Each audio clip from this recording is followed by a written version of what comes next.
Right, we are live. Hello and welcome to a podcast with, strangely enough, no guest tonight. So live at the lounge, live from the Knock Speakeasy in the basement of the Salle Hotel in downtown Bryan. The only speakeasy to actually fucking close during Prohibition. Fucking speakeasy's following the law. What is that about? What would you have thought about it? So tonight, no guest. Our forefathers would be ashamed. However, I am joined by my perennial panelists. To my left, the biggest Jew ever to fit inside a Porsche Cayman, Mr. David Levine, and to my right, the best thing to happen to Vidal Sassoon stock prices since Fabio. Look at his hair. Alex Jester. Give us the hair flip. You got to Somebody get a fan on this man for the rest. these old rags. So we are here to talk for the next hour about current affairs, small business, and whatever on earth we feel like. But I remind you, it's an interactive podcast. So post your comments and questions in the chat. We are watching it, and we will do our best to answer them as we go. So we always start with, how was your week? John says, why is everyone wearing maroon? It just none of us garnet. Read them. We've been told that even though the color balance on the camera may be accurate, he says that's a different color than maroon. It is. It's Gamecock garnet, South Carolina. Video done live, bud. Does it? It's the same. It's the same I'm colorblind, so same color. So we always start our podcast with how was your week, and we share a few wins, share a little positivity. So Mr. Positive over here on the right has had a very good week. So David, tell us. David is not. David. It has been a long fucking week. He's quite cranky. Week's been all right. I am mid-month I'm ready for September to be over with. I'm hoping that we have some pickup this week. However, a tropical storm of unknown origin. Tell us why you're cranky though. There's a tropical storm? Because this is fun. What? There's a tropical storm? Yeah, it's supposed to hit in the next It's 24 to 48 Houston, hours. Yeah. Really? Yeah. Surprise. I've had a busy weekend. I've had a lot going on. Evidently. I didn't find out about it until this morning. So shows you how up to date we are with the news cycle for this week. My life has been so much better since I turned the news off. Mine has as well. Yes. Until surprise tropical storms. That's the cure for COVID, apparently. Turning the news Turn off and news. eating food when you go to the bar. Eating food. Yeah, quite a surprise announcement this week, but we'll get to that in a little bit, because I'm sure you'll have comments about the whole COVID situation. I'm sure you do. The governor update. So tell us, why are you cranky? I'm cranky because I'm back on a diet.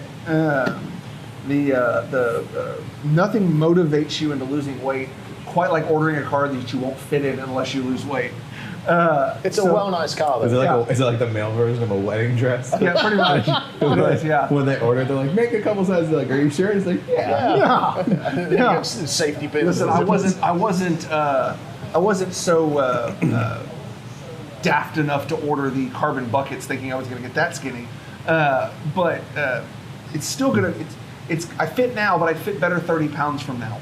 What are you gonna do when you see the carbon buckets like in the garage, like wrapped up and like waiting to go in? No shot. Go look what those things cost used. I've no idea. Never gonna happen. I'll buy another car before I do that. So David is low carbing. I am low carbing. I'm raging at the same time. Alex has been eating sweets in front of him. Sitting here eating Haribo gummy bears. Little Sour Patch gummy bears in front of him deliberately. So send David some candy. Johnny is still governor at this point, mate.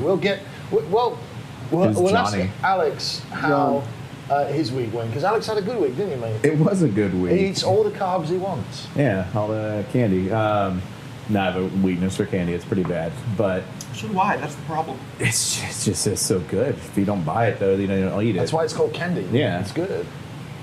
Not known for its nutritional value. Yeah. So it was a good week. I had an offer accepted on Friday, which was nice. For a client of mine, you've been working with them for. It was the one. It's actually, what's funny is it's been a year, because the reason is the original one, when they were looking to sell the house, it was right around that time that I got the car from David. A year. Alex Jester, the world's fastest realtor, ladies and gentlemen. Yeah. Great job, mate. 6 days after I bought the car, on my way to see them for the first meeting, I got in a car wreck. So that, and then their roof was ripped off by a tornado. If only it had been slightly more severe of a wreck, we would have sold 2 cars. Yeah. So sorry about that. I wish the lady would have pulled out as I was going faster. Yeah. So, but yeah, it was a long time coming, and she finally got the house under contract, and that was great. So Gonna run some earnest money checks, option checks over tomorrow, and get going on that. Had an offer for the RV park put in over the weekend, which is good. So finally tie that up. Making progress on the Hilltop Lakes house, as Hilltop Lakes was hit by a plane today. Yeah, that was a plane. Not all of Hilltop Lakes. It wasn't like a B-52. It was a bit tragic, though. I mean, Yeah. It was. Unfortunately, life was lost. Yeah, so It was coming out of Austin to Louisiana or something. had engine difficulties, and that was that, unfortunately. Cessnas make shitty gliders. Yeah. And so it was. Isn't there an airstrip in Hilltop Lakes? Yeah. That's why they were going there. It was Missed like it an by that emergency. much. That was the They really emergency. did. It was They the clipped- emergency they clipped- landing. They The trees clipped one on of the the way in. they clipped one of the buildings Yeah. right before the airstrip. They just Oh. didn't make it. Yeah, Yeah. it sucks. It's a bad deal. So with the progress on the house going, we got a video from our contractor on a Saturday of them ripping the front porch off, which was fun. And should be. Was that the upstairs porch or the downstairs The porch? upstairs one. Oh, yeah. We should built- totally just leave the door there and not put a porch back. do like the. Put a slide. What was the movie like where he was there and he goes like, "Ugh," and like just like falls out of it? We're building a bigger porch. You should with a replace deck. it with a slide. Well, we might put a slide on one Ooh. end. Yeah. But not one of those plastic slides, one of those hot metal slides Yes. that heats up in the sun and makes it go really fast. The old egg fryers. So no, we put out episode 3 of Sam and Alex and Sam Flip a House. Sorry, Alex goes first on those, and then we filmed episode 4 on Thursday as well, didn't we? We're not going to shot that. So it was a busy week all around. I had a good week, quite busy as well. We made some serious steps in the art gallery world. I ordered a just eye-wateringly expensive amount of stuff to hang on the walls. But hopefully, we sell it and then I get that money back and then a little bit of profit as well, so we can pay Kyle for his due diligence and his drawing work. He's great, is Kyle. It's too bad we can't turn His the cameras on. drawings? His drawings, yeah. His sketches. Yeah, no, I'm making a Mad TV reference from the 90s before you were born. Drawing. Yeah. That's messed up. Yeah. So yeah, a good week but in politics, which we don't normally touch, but it was a big week in politics with the death of one of the Supreme Court justices, Yes, right? Ruth Bader Ginsburg passed Yeah. away at 87 years old. You could say she's not live at the lounge. Too soon. That's terrible, man. Is it? The succumbed to her second bout or third bout with pancreatic Yeah. cancer. Ruth Bader Ginsburg was a very polarizing figure. Well, I actually looked her up Yeah. because She has a hell of a story. like one of the first females to go through Harvard Law School. She was one of 9 women in a Yeah. class of like 500 guys. She was the first female member of the Harvard Law Review. Yeah. I'm still not sure what that is, but I know it's a big deal. Yes. It's where they review law at Harvard. They review case law and form opinions, and it's kind of like it's an opinion factory, But as most law is. She specialized in gender discrimination cases. She was huge in women's rights, in a lot of segregation, anti-segregation type stuff. Again, not everybody agrees with her politics, not everybody agrees with her point of view, but that's the point of a Supreme Court justice, is that because they're appointed for life, there's no repercussions to their opinions. They can give They can't get actual, fired. they can't get fired. Well, I read in my They either have notes that stepped down or she's, not. Like a senator or a congressman. It seems like. Low blow. What, they can't get fired? Hey, but after 47 years in politics, they're going to fix things. Yeah. Hurricanes. Yeah. Well, my favorite image that ever came out of politics was still the image of George Bush in a rowboat in the Gulf, stirring up Katrina with a trident. Back when it was George Bush's fault that He Katrina wore Crocs hit. with socks, presidential ones. Well, yeah, he can get away with it. I shit you not, look it up. Okay, I won't look it up. It is possible to amplify storms. Well, I was referring to satire.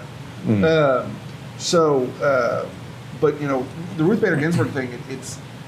I mean, she's been I don't on the wanna- Supreme Court since what, 1993? She was a Bill Clinton she was a appointee. Clinton appointee. So she's been there a while. She was also, mind you, one of the current hot buttons is that there's 45 days-ish to the election. I know. So what's the implications of it right now? She got in in 42. That's what I was getting ready to say. She was the fastest Supreme Court confirmation ever at 42 or 43 days. Was she the fastest one ever? I knew Yeah. she was up there. The I thought there was one that statistic was that I- under a month. The statistic I saw was she was the fastest one at like 42 or 43 days of confirmation. When's the election? 45 days. Huh. Yeah. That's That's pretty tight. I mean, It so is. are we going to get a new? Because here's the thing: if the election, I am offended by the fact that Kyle just forced me to see that. I was just airdropped a photo that I don't want to see. The Bush Kyle, process- you're a terrible person. Isn't it fantastic? It's great. He's so happy. He is overly happy, and my opinion of him has now changed. My favorite thing about the law, It's because he can duck his shoe so quickly. right? Do you remember that? What he what? When George Bush had to duck flying shoes at a press conference? Yeah. Oh yeah, Yeah. He was actually pretty athletic. I mean, Yeah, he it played was baseball and super stuff. on it. So one of my favorite things about law and Yeah. science and math and history and facts is that they're true. That's what makes them facts or science or math. That's or- your opinion. Yeah, exactly. So there's a lot of fun stuff going around where at the time when Obama was president, that getting a Supreme Court justice put in place was, in their opinion, not the right thing to do in the time of an inauguration year that was coming up. And so they held it off. So what do we do? Do we just have one fewer? So that's what they were talking about way back when, and it went past it because Mitch McConnell held off the election or nomination of another Supreme Court judge. And then they are talking about doing that now, but they don't have to do it. The Republicans don't have to. How is a Supreme Court justice appointed? They're How are they nominated by the President of the United States, and then they are screened, and then the committee goes through, and then they approve them Right, or so not. where I'm seeing the implication, And you don't have to be a lawyer to do it. Anybody actually can be appointed as a Supreme Court. Sweet. You just don't So, have any qualifications. But basically, right, if Trump turns around and says, right, I want Kyle on the Supreme Court, Yeah. right? If they approve Kyle on the Supreme Court and then Trump loses the election, Kyle still gets the rest of his life on the Yep. Supreme Yes. Court. And that's why they want to push him through. Right. So What's they what's want to interesting- they want to get a Republican Well, let- Supreme Court leader on there because again they don't leave, they stay there until they die or Well, resign. let's look at the Scalia situation. Right. When Totally murdered, by the well, way. not about how he died, but he died about 2 months before the election in 2016. Yeah. And there was a ton. What was it? It was several months, 7 months before. Yeah. But within the same year of an election year, and there was a lot of push at the time. You had Obama in office, who was up to make the pick. It was his draft pick, and he was. There was a lot of pressure from the Republican side saying To wait. you shouldn't appoint anybody, and there was a lot of pressure from the Democratic side saying you have to appoint somebody. We just went over all this. Yeah, I wasn't listening. I'm half here, half awake. I was sending Kyle terrible things okay. because he forced me to see. But Mark makes a valid point. He says the same scenario when happened when Scalia died, and Ginsburg supported Yes. the nominating of a replacement in And the that's, election. Ginsburg that did is what I was support that. about to say. Is the funny thing is that actually there's a quote from Ruth Bader Ginsburg that it was irrelevant that it was a year of inauguration that the appointment should go through. So at the time, she appointed that or approved of the nomination. It didn't go through, and then now she's the one that passed away, and they're saying that it's not right. And I was like, the person who passed away was all for being replaced. From the point of view of the running of the Supreme Court, you'd think it would be number one. They've known About law? that justices are old and shit, right? So you've got to replace them. So they're going to have a stable of people that they're going to be picking from that are already going to be pre-vetted, Yeah. right? So they know that justices are old and that justices do die. Surely, for the benefit of the country, right? You don't just have if the president says I want this fella, Yep. you've got a bipartisan team reviewing that fella, right? So And for the let's, good of the country, let's isn't talk it about best what to the do- bipartisan team has managed to accomplish in the last 4 years. And that's the biggest problem is that no longer are Supreme Court justices picked by their jurisprudence. Right. It's now a big political move. How many? What are you fucking scoffing at? They're sending each Oh. other dirty pictures. So, anywho, it's no longer about the jurisprudence. It's about political gains and putting people against each other, which is, as a citizen of the U.S., a horrible situation to be in. Why is any nomination purely about a political party and they're going to play games and play politics with the laws that govern the Yes. country? Which the laws, I'm not talking about taxes and things like Well, that. let's- I'm talking about Let's be honest. abortion Supreme Court, rights and things. Supreme Court picks have always been a bit political. They went through and they went back until the 70s and even before then when they were introducing the questioning of the nominations for Supreme Court Right. and the amount of questions and the time of questioning that have gone into there. Brett Kavanaugh's was just a fucking shit I show. mean, absolutely, like double the previous person as far as hours, and the number of questions was in the thousands. And other people had 80 questions. Ruth Bader Ginsburg had 20 questions asked her. Brett Kavanaugh's was like 1,280 or whatever it was. It may have Well, been it's more. absurd because you're right. It used to be about who they were as a judge or as a person. And their knowledge of the law. Yeah, and they're really some opinion questions, right? How would you uphold Exactly. this? What do you think about this? And they would ask them about previous case law. Mhm. And so it sucks that it's become so political. And whoever, I mean, after watching what Brett Kavanaugh went through, I wouldn't want to be appointed, you know? And Trump's going to appoint somebody, he's going to appoint a woman. Well, And Mark says there's a constitutional obligation for the president to nominate Absolutely. a yes, replacement. 100%. So, but like, does he have to do it this week, or can he wait till after the election? I think you're going to see something the next couple of days. Okay. I think sometime, And my again- bet would be before we convene next Sunday, there will be an appointment. You'll see it, yeah, in the next Or week. nomination. Well, and then they came on. They said Mitch McConnell. The day that Ruth Bader Ginsburg passed away, that he said that They they're had going prepared to appoint somebody up. But then in my head, Mitch McConnell might be an asshole, and I assume he is. He's a politician. I read that you But can pay off the national debt by charging people $1 each to punch Mitch McConnell in the face. that'd be great. I'd throw Whose some money face would there. last? Any politician, give me some money, and there's a couple people that could use a good five-finger correction. But going back to that, there was a reporter or somebody who had to have reached out. He didn't just post it on his Facebook or whatever. Somebody reached out for a statement, which in my head makes that reporter a piece of shit. Somehow, that waits until somebody dies. AOC still has vocal cords, and so she's been very Vocal. Yeah, she's been very vocal over the last couple of days, and it's interesting when she's giving advice as still a freshman congressperson. Bartender. Bartender. As a freshman congressperson, to be able to come out and say, because Biden made a statement, or somebody in Biden's team made a statement that they were going to Someone in release. Biden's team. Yeah, they were going to release. Biden doesn't make statements; he makes incoherent ramblings.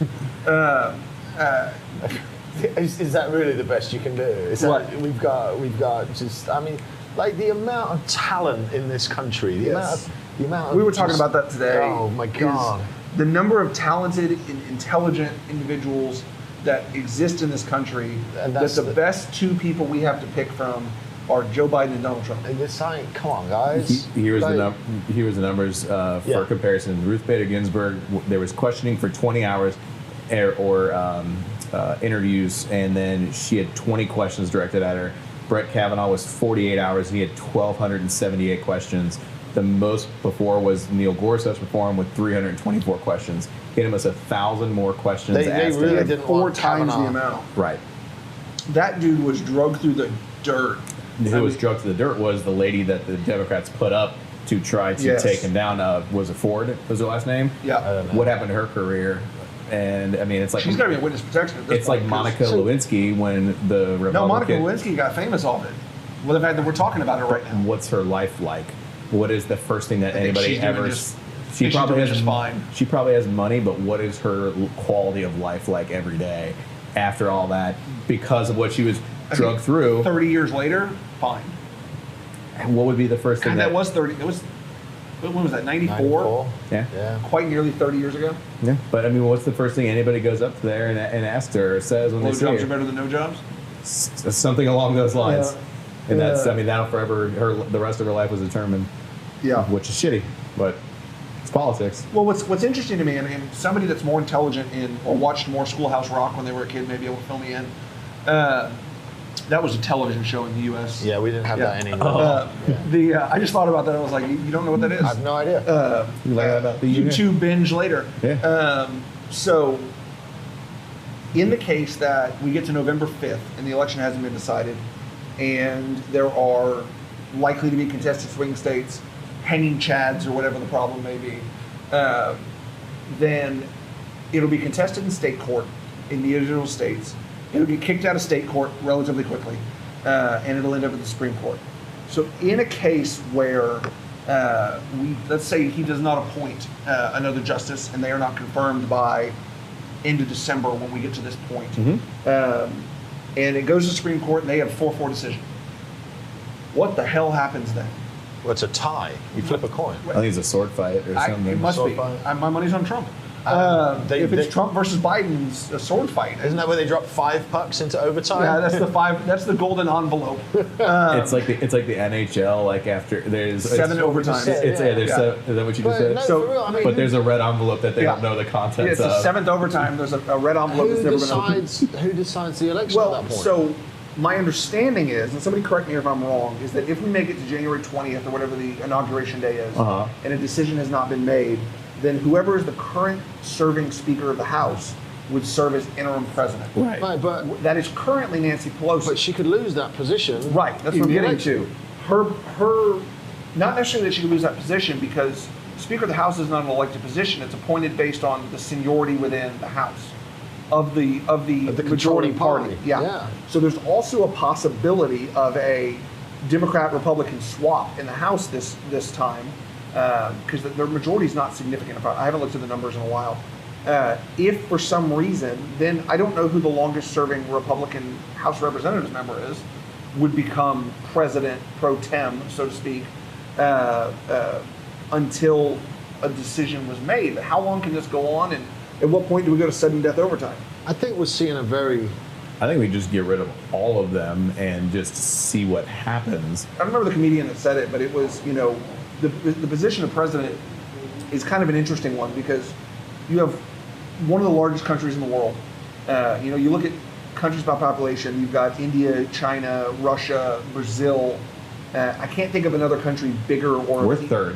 Are we? Mm-hmm. Okay. So you've got China, India, and us. Yes. And then Brazil's not far behind us, if I Yeah. remember correctly. So, and then we look at the governance system of those countries of this size.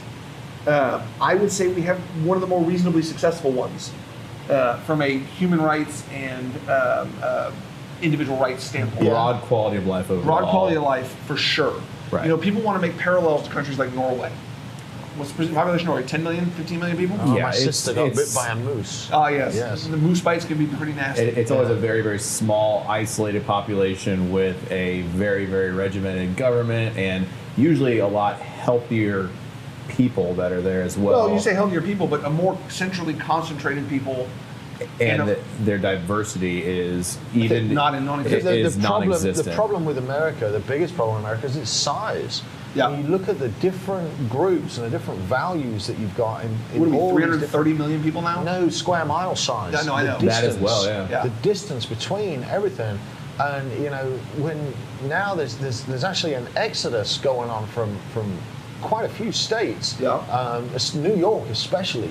Europe and California are going to have California. negative population growth for the first time in. Oh, New York's losing 1,000 people a week. They can't get enough U-Hauls up there. They were losing. I mean, that statistic sounds scary, but it was. There was an average of like 500 to 600 people a week moving out of New York anyway, but there was 500 to 600 people coming in. There's always. It's like somebody said California was losing like 1,500 people a week. Well, their normal number is about 900, so it is up, but it's not. You have to have some. And they're all going to Qualification. College Station. It feels that way. Damn it. Well, there's some interesting.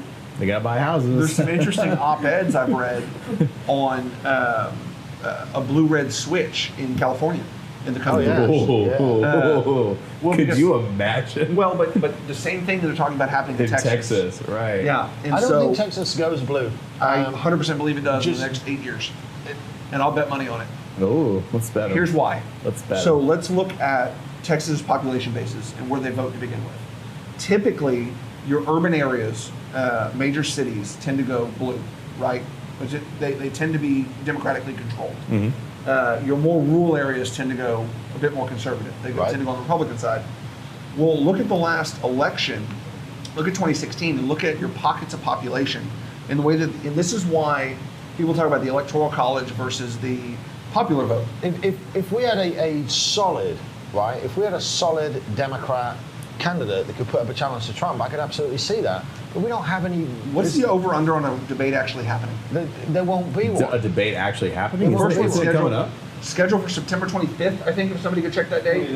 29? What's gonna? We're not gonna have it. I'd bet there wouldn't be one. I'm almost going to bet money that Joe Biden comes down with COVID before it happens. I would. There was a What? challenge thrown out No. by Tim, what's his name? One of the former UFC fighters, and Joe Rogan picked it up to where Joe Rogan would moderate Donald Trump and Joe Biden on his podcast. Yeah. And Joe Rogan's like the most listened to podcast in the world now. And Trump immediately said, hell yeah, I'm down for it. Yeah. And There's been no response from the Biden camp. Right. Well, what's interesting is It's not in their best interest to do there's so. 4 or 5 debates scheduled, I think. Maybe 3 or 4. And I know the first one's moderated by, I think, Brett Baer from Fox News, or somebody from Fox News. Chris Wallace? Okay, thank you. And the Peggy next... Smalls? What? Sorry. The next 3 are moderated. I think one is a CNBC, one's a C-SPAN, and one's MSNBC, and I think there might be a CNN one, I'm not sure.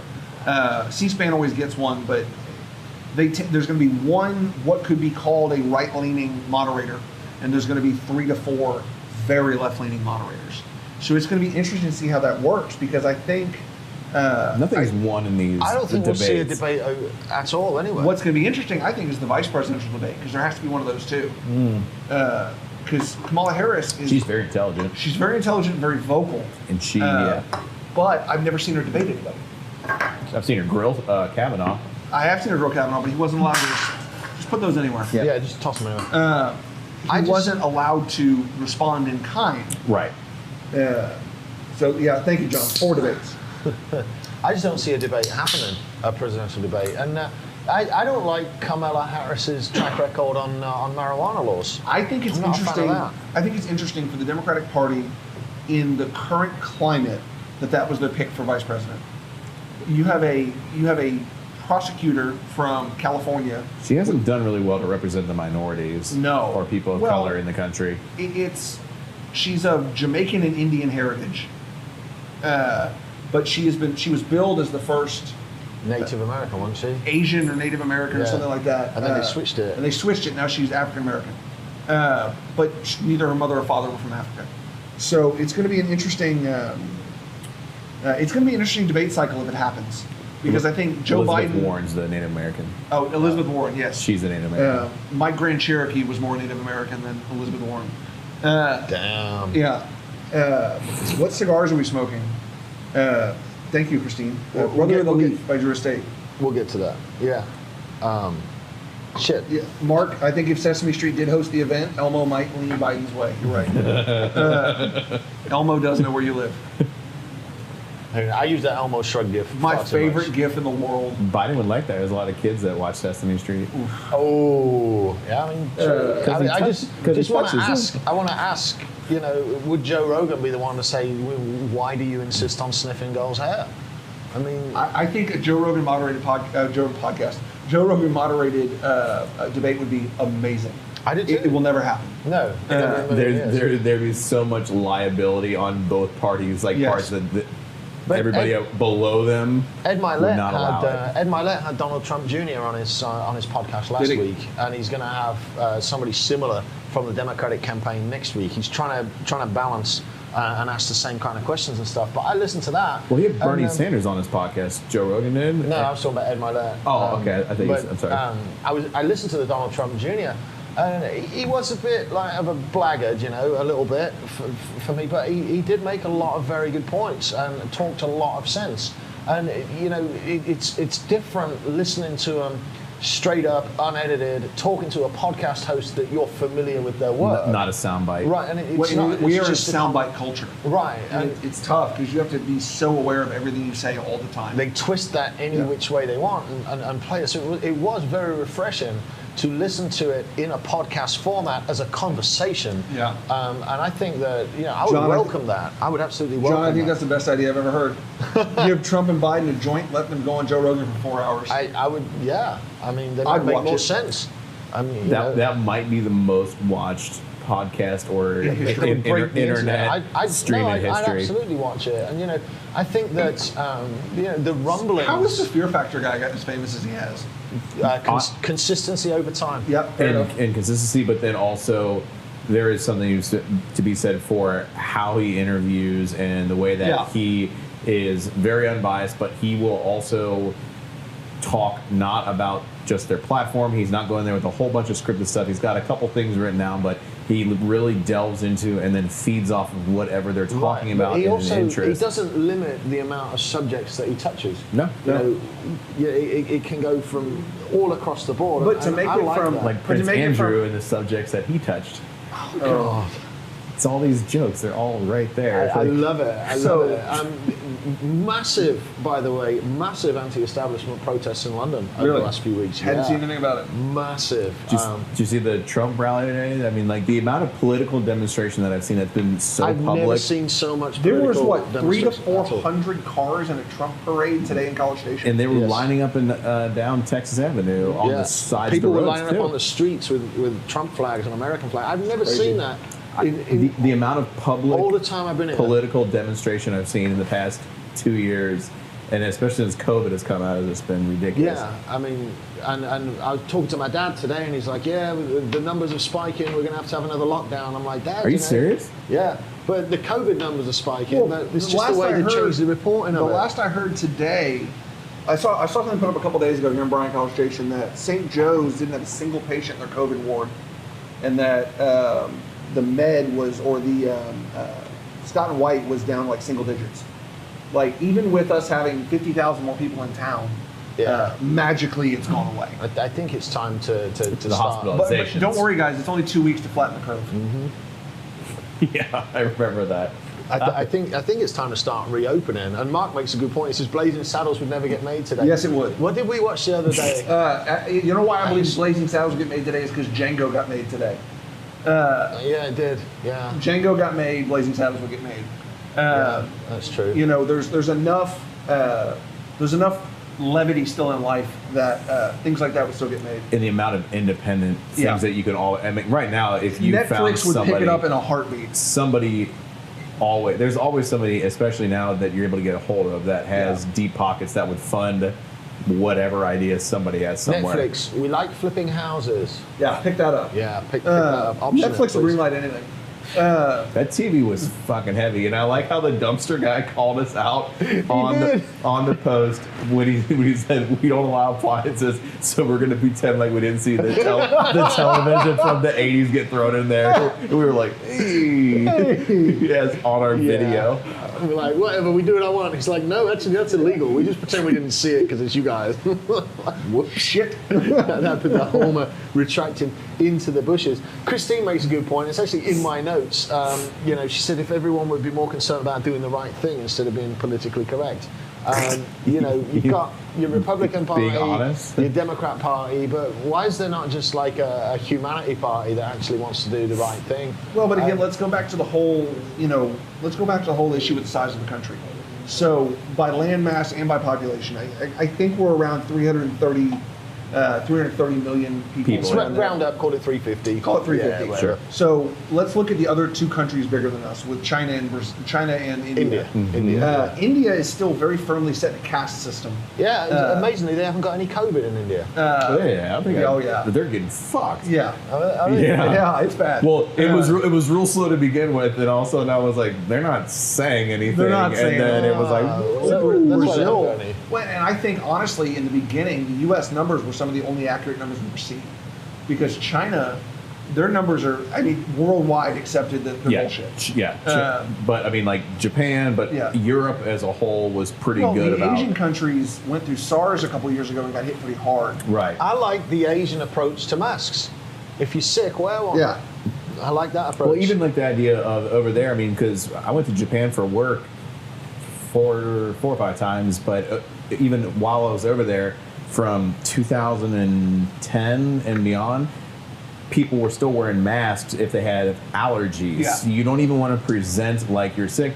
But it also really bothers me because I'm in the healthier boat where when I'm somewhere with somebody and it's getting to be winter time and they're sniffling and sneezing, and it's like, are you sick? And they go, no, it's allergies. And I'm like, are you just exposing everybody here? I get Or allergies like twice a year from cedar. It's awful. But what, going back to what I was saying, you look at the other countries that are larger than us, and even countries that are of similar size. And I think, Brazil, Russia's actually got a shockingly small population for land mass. But the countries of these sizes tend to have one or two party systems. And unfortunately, it's just because the leverage that exists and can exist is so massive, and big ships are slow to turn. You just getting the dollars. Look at Mike Bloomberg. Mike Bloomberg spent hundreds of millions. $500 billion. He couldn't secure one state's nomination. You know what I mean? That gives you an idea that that's why you don't see the average person in politics. We were talking about local city council a month or two ago around here. It's so hard to break into it. The estimate was in College Station this year, it was going to cost $40,000 to win a College Station city council seat. That's a volunteer position. Yeah. It's unpaid. And it's going to cost you $40,000 to win that volunteer position. Because of the election year. Yeah. It would cost you less if you'd let me build your marketing platform for you. Yes. However, but still, the fact that it's that contested to want to be in the public spotlight, and it's not about making change. The people that are running, a lot of people that are running for these offices are about the ego. You have to be somewhat egotistical to be in politics. There has to be a little bit of it. I think Dell is legitimately running to make a change. I think Bobby in Bryan is legitimately running to make a change. And knowing both of them, I know they'll both do good work and do a good job. Jason is as well. Yeah, Jason is. But, you're talking about $100,000 between these guys being put up to win volunteer seats because they want to see change in the community. It needs to be about who wants to legitimately. I mean, you can't see what's in somebody's heart. You can't see what their true intentions are. But the fact that there's fights and they're fighting against people that have consistently not done anything, that won't step aside and go, you know what, you want to make positive change, make positive change. Yeah. Those are the people that just want to be in the spotlight. I just want to use that position to leverage power. I'm quite tired of those people being in charge and nothing getting done. John brings up a good point to do with power families. You go back to the Clintons, the Kennedys, the Bushes. Those are the three that pop into mind immediately. But there was a lot of murmurings that Bush was going to put up a third family member as president. They were going to end up with. Well, I mean, it's been around forever. I mean, you look at like John Adams and stuff. I mean, they're father-son duo way back when. And it's the same. If you've got the power and you've got the money, you can run politically. Yeah. I mean, it was Bush's grandfather that financed a lot of World War II. Yeah. Like a lot of it. Are you saying there's war profiteering going on? Oh, I would never suggest the capitalism. Yeah. I love the system, but there are. The problem with politics, and it's really quite incredible that you can always, there's ways to boil down an argument or a statement, but if you really legitimately have a solution, and the solution would be there should be any number, 5 to 10 politicians running for president. Yeah. Folks should vote on the importance of issues to them specifically, whatever they want to go by, taxes. Well, I think we should do education. is like, instead of voting for a check mark or a name, actually have a quiz in the polling booth. Right. Yeah. What do you believe here? Do you believe this? Do you believe that? I'm going to kill you if you take my statement that I'm about to make. Sorry, make it, please. So that's aggressive and on camera. Quite literally, you go from like 5 to 10 people, but you vote in there on your importance of beliefs like education, taxes, religion, whatever you want to do. And at the end, when you say submit, it says, congratulations, you voted for this person. And then that's it. So you answer quiz questions and then go from there. Did your mic die? My mic is dying. Good. So nobody heard your stealing of my idea. So I honestly know how to change the batteries in it. I've never opened one of these before. I honestly think that the thanks, mate. Yeah, you're welcome. Honestly think that that's how they should be handled, because the fact that you have just 2 people who don't even represent how many people in this country actually legitimately believe that Trump or Biden is a good reflection of their beliefs. I'm out. Right. I don't. Oh, sorry. I'll make this my podcast. And fuck you guys. You guys can go off of there. David's just texting. So I don't even have my phone up, so I'm just going to pretend like people are commenting. That's a great question. So, Check 1, 2. Excellent. All right, we're back. Sorry. That's a great question. What would I do if I was a Supreme Court justice? Nobody asked. I would make moves to, like, right, if a case of water is $50 in a hurricane and that's price gouging, why is a vial of insulin $700? Why is the owner of Amazon is also the owner of the Washington Post, allowed to spread fear about the coronavirus and force people to stay home when his company delivers packages of shit to your home on your doorstep every day? Because he built a better company. Should he be allowed to? That's a slippery slope, right? Because I do believe in a free market. He's spreading the media, so is media not responsible any longer for actually spreading information? He read Carnegie's book and took it to the next level. I believe in a media should be free market as information. well. News should be information. They need to call themselves. News is entertainment. But when taxpayer money goes to develop drugs, which are then sold back to the population at extreme markups, I think there's a middle ground where people can make profit. And because pharmaceuticals? Yeah, but then who gets to decide what profit you get to make? What about pharmaceuticals that are spending their own money? That's not always. What's the cost to bring a drug to market? It's billions of dollars. Yeah. Right. So, but like insulin. Yeah. Why is that so expensive? Insulin's a great example. Absolutely great example. But when you talk about, I'm thinking newer drugs that when they're introduced and they have that 10-year. The drugs that are being introduced now were the ones developed 15 years ago. Right. Because that's how long it takes to get through clinical trial. And that's why everybody's saying, oh, we're going to have a coronavirus vaccine within a year. I'm like, no, the hell you are. Even the flu vaccine's only 25% effective. Yeah. Right? Yeah, if they get it right. If they get it right. So it's like you're trying to hit a moving target. And I'll tell you what, I'm not going to be first in line for a COVID vaccine developed in 6 months. We're going to get you in there. I'm not going to be anywhere. We're going to be like, David, this is the line for candy. And you're going to be like, I'm first. And we're like, there you go. Yes, roll up your sleeve for this tasty candy injection. But Rick makes a good point. It says take small steps. But just try and get the direction right. I mean, there's so much we could do. And Elon Musk made a real good point in one of the podcasts that he was on. I forget who I was listening to, but he said it's our job now to further humanity and further consciousness, instead of always trying to be the crab in the bucket and pull everybody back and to make profit. Maybe he's saying it because he's made his money. Right. I don't know, but I look at my kids and I look, right, what are we leaving for them? And there's a very poignant line from a Manic Street Preacher song. It says, if you tolerate this, then your children will be next. And so is it not up to us to kind of fix it now?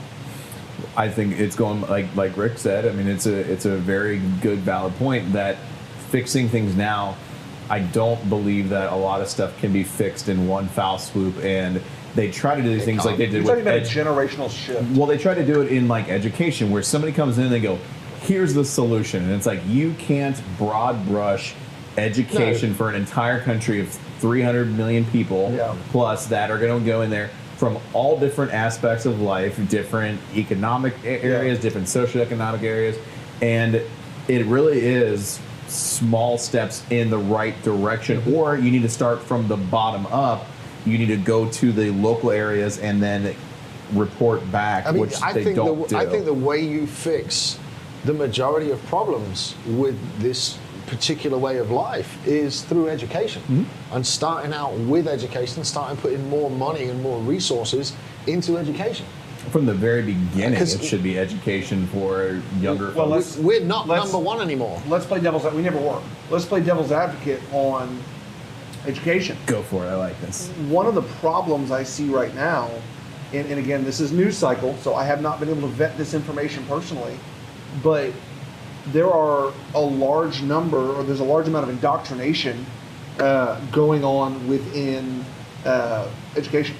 There's a large amount of indoctrination going on at the elementary school and the middle school level. I see that, with people's personal beliefs. You want to talk about having a separation of church and state, you need to have a separation of politics and education. Yeah. There needs to be some sort of...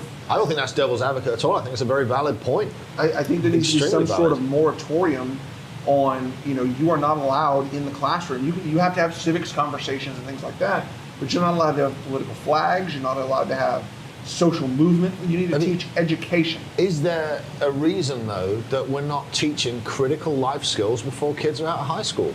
Is there a reason they don't understand financial education? Financial education is just sex imperative. Education. Yeah, sex education, financial education. I mean, as conservative as you want to get about it, right? When 50 years ago, 13 and 14 and 15-year-olds were being married off, right?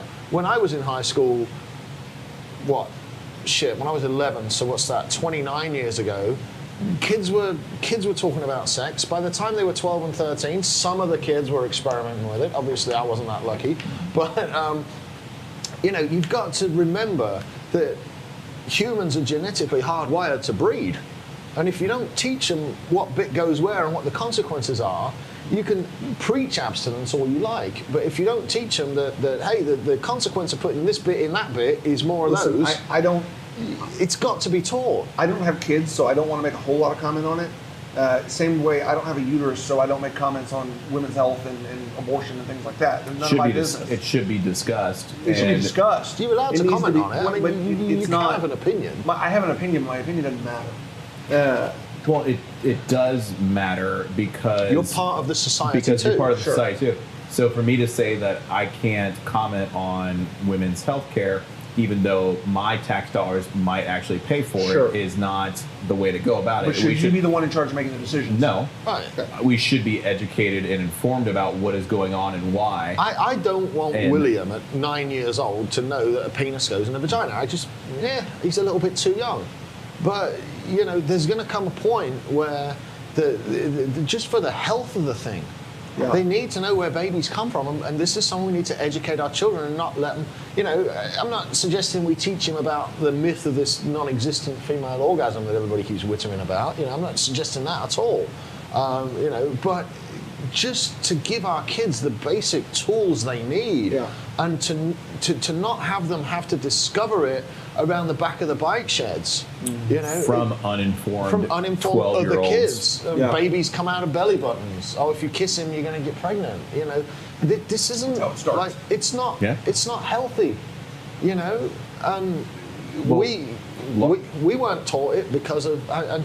There's sections of the country about 15 to get sex education. There's sections of the country in the U.S. that are still so evangelical, ultra conservative that it's immaculate conception, right? The teenage daughter gets pregnant. She's like, I don't know, I've never had sex. I've never done this. I've never done that. And the parents are they want to believe so much that they're still raising a 9-year-old that they believe it. They're just like the poop hole loophole. Yes, all heard of that. Lauren and I actually talked about it this weekend.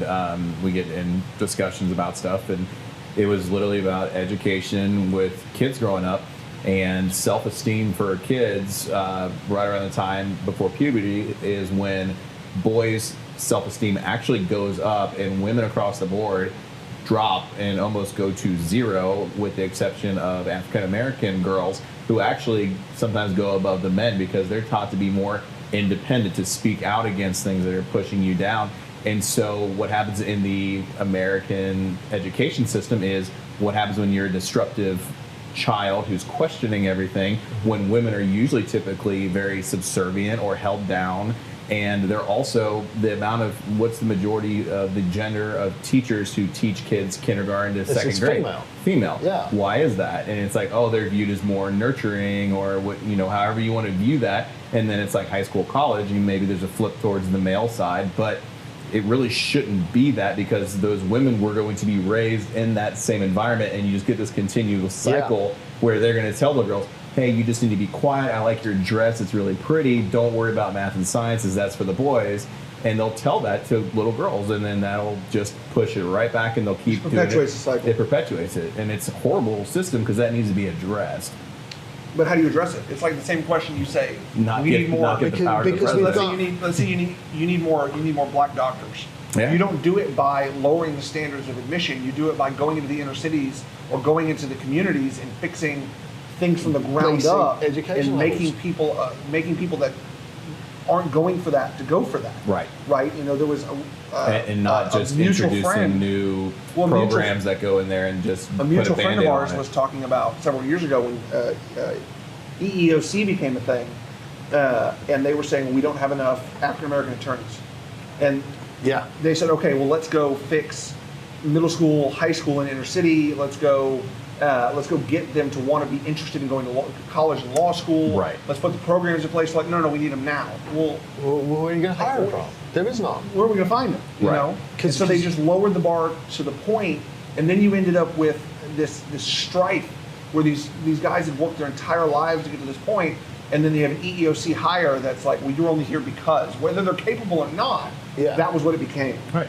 and it degrades that person's accomplishments or other people there, or somebody who didn't quite make the cut, who was like, oh, okay. I mean, we lower the bar to the point you can walk over it, and it's you just lower the standards of everyone in the room. Yeah, the way I kind of described it in my head was we keep doing this thing that we'd rather give a child out of high school or college like a cup that's got a bunch of holes in it leaking water, and they want to slap a bunch of band-aids when it's like you could have just not put a bunch of holes in the cup to begin with. Yeah. No, I completely agree. And it's a generational thing that now that I've got my 30s out of the way and I'm moving into my 40s, I look more at I know you guys don't have kids yet, but don't worry, you'll get laid one day. I'm looking more at what. Here's to hoping. I'm looking more at what. I'm gonna get a Porsche. It'll help. Not in College Station, but okay, go get an old diesel. Go get F-250. Yeah. Put a Trump flag on it. Put a Trump flag on it. You'll be fine. But crawling Republican girls. It's imperative now, though, that as I get older, that I look at what I can do to leave a better community and to leave a better place for my kids to grow up in. Yeah. And all this political arguing and posturing and everything else, it's all based around now. There's very little of it that's based around what are we going to leave for the future. And until we shift that perspective, until we shift that viewpoint to what's coming down the road, and what can we do as a nation. I mean, I'm a guest in this nation. I've made it home, but I feel like I've got a part to play in making it better. Hey, now. I feel like I've got a part to play in making it better. Damn immigrants coming to this country creating jobs. Creating jobs, fucking immigrants, man. There's a great saying, it's the world will be a better place when men plant trees in which the shade they will not sit.